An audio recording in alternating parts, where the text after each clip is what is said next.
This is Broadus Mattison, and I'm on the grind with Valentine. Hey, I'm Rekia Bernard, and I'm on the grind with Valentine.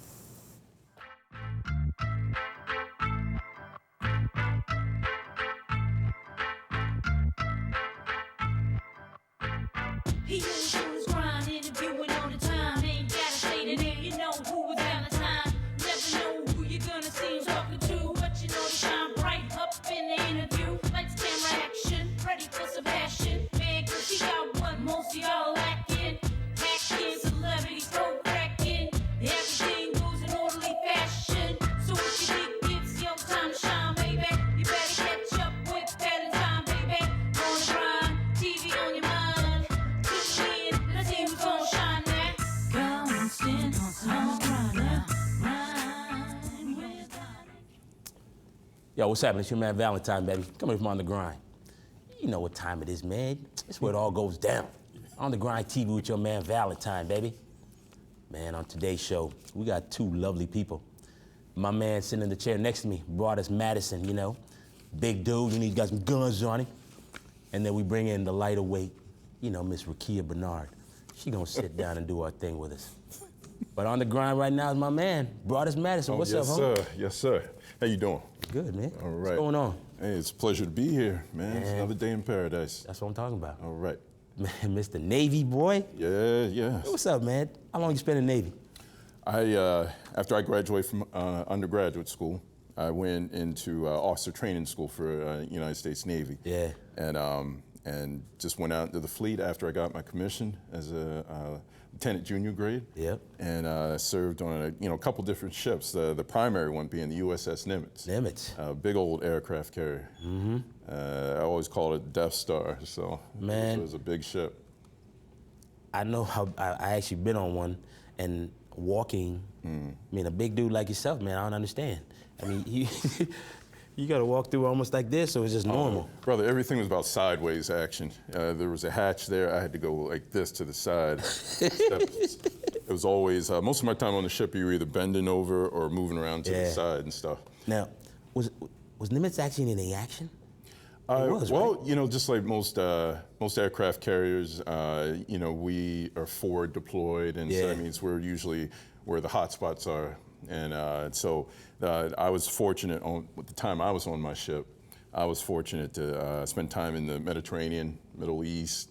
I saw places, Turkey, Israel, got to see France, Spain, places like that. Even got a chance South America, a little bit of Africa. Yeah. And then coming over on the West Coast, was able to see places like Singapore, Hong Kong, Thailand, places like that. So it was you basically go where the president tells you to go. There you go. And so we're on the scene, but it was also a blessing. So we saw some things, participated in some things, but the best part about it is as a young man coming from Baltimore and hadn't done a lot of traveling, gave me a chance to get around the world, meet different peoples around the world, meet different people from within the country, U.S. A lot of different people on that ship. Exactly. Now, then you come back home. Mm-hmm. And now you enter police force, man.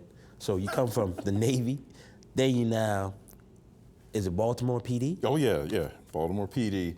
It's just like anything. A young man, spend about 5 years in the military. We get out and trying to figure out, what's next. Yeah. What's going on in my life next. And so for me, it was literally me and a buddy. We came home and we had just gotten out and didn't know what our prospects were, and so we said wanted the adventure to continue. Yeah. And so we were like, hey, let's go on down. They were recruiting at the Baltimore Police Department, so we just said, hey, let's go on down and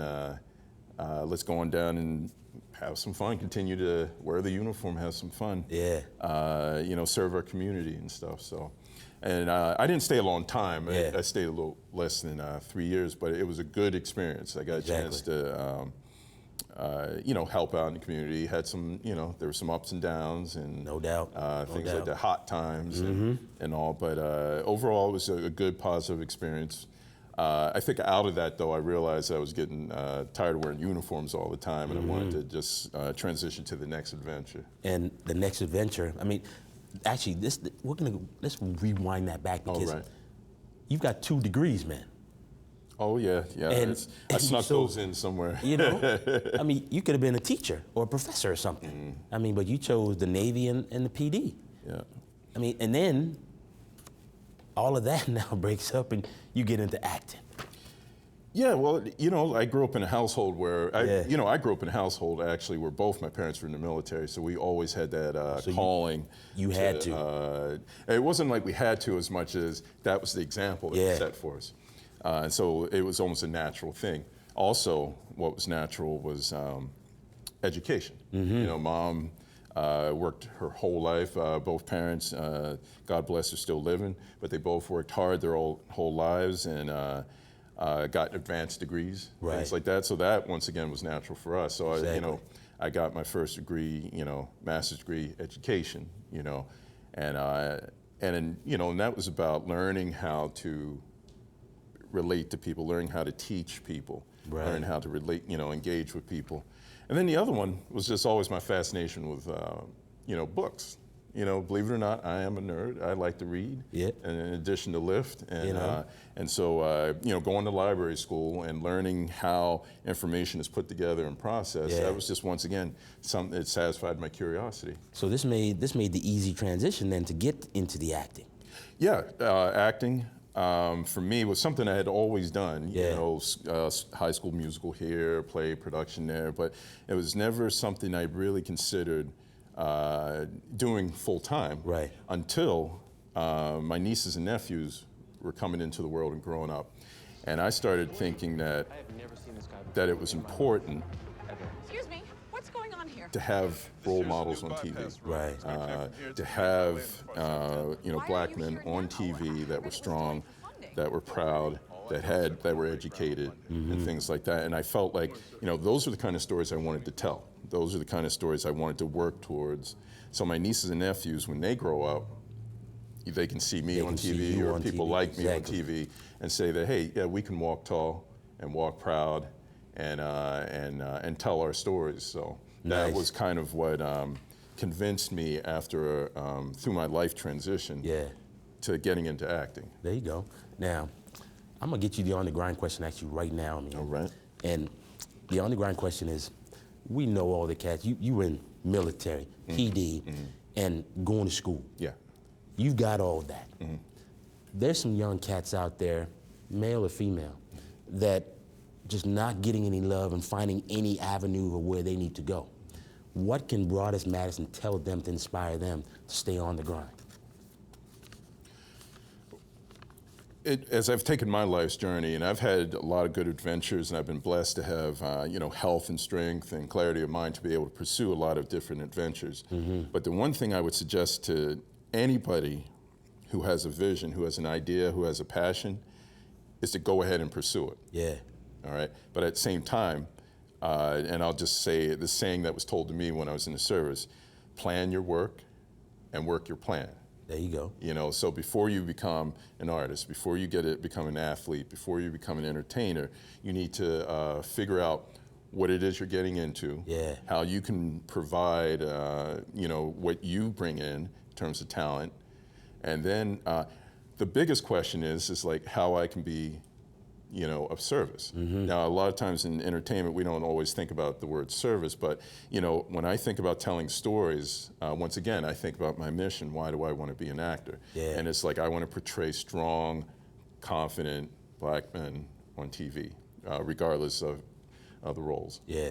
And so what I would say to any person starting out is to, number one, follow the passion, plan your work and work your plan. And the biggest thing is to learn how to figure out what you have control over and what you don't have control over. Right. All right. Those are the 3 things that I would offer to anybody, is because especially that third one's the strongest, especially in this field, where you go out and you're offered roles. You don't have control over what you get. And you may not get it. And you may not get it. So you've got to learn how to discern what you have control of and what you don't. There you go. And once you do that, you're happy. Man, what's your defining moment, though, man? I mean, I would say there's a lot of different benchmarks along the way. I was very proud to receive a commission. I was very proud to, have graduated and get those higher degrees and things like that. I would say the thing that is most touching to me is when my dad currently suffers from he's going through his stages of going through Alzheimer's. But I remember when my mom told me that he kind of heard my voice on TV. It was a show that one of the shows that I did. Yeah. And my mom was setting up to watch it, and he recognized my voice and heard on TV. And that to me was something I remember. Probably, and it's one of the stronger moments because, it's about family and stuff like that. And I really was, really connected with that. That's what I'm talking about. All right. You know what I mean? All right. Man, what's next for you, man?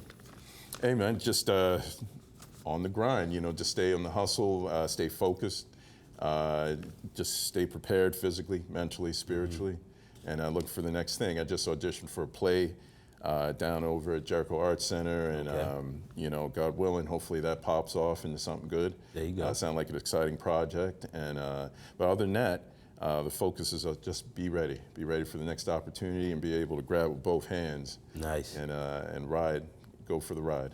Twitter, Facebook, man? Yep, Broadus, pretty simple.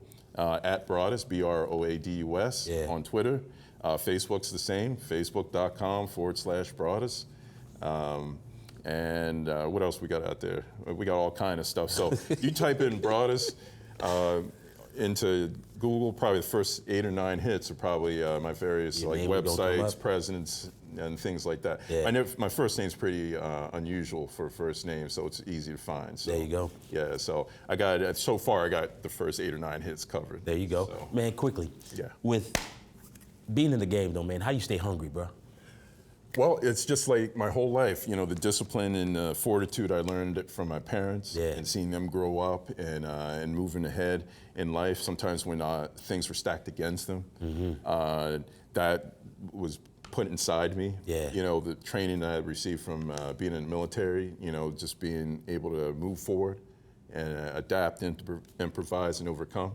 We were always taught that. That's helped me out. There you go. And it's always about having the intention. I know what I want to be, and so everything's geared towards that. Right. Whether it's keeping physically fit, keeping the mind sharp through reading and reflection, a spiritual component in terms of maintaining good relationships with friends and family, things like that. It's got to be a holistic approach, and so once you do all that, that keeps you hungry and keeps you focused. Nice. And you just got to say that this is what I want to do, and by God, I'm going to keep on. I'm going to keep on it. Keep on keeping on. Yeah. Broadus Mattison, man, you're doing some big things, bro. Hey, brother. I want to thank you for coming, man. No, I appreciate the chance to talk. Make sure you come back, because we know we're going to have you back here when you get large and in charge like you is right now. Come on back and see me. Hey, brother, I'll buy my own chair. I can have it over here sitting waiting. There you go, man. Hey, this is my man, Broadus Mattison, man. Next up, Rakia Bernard. Yeah. Yes, sir. All right, now.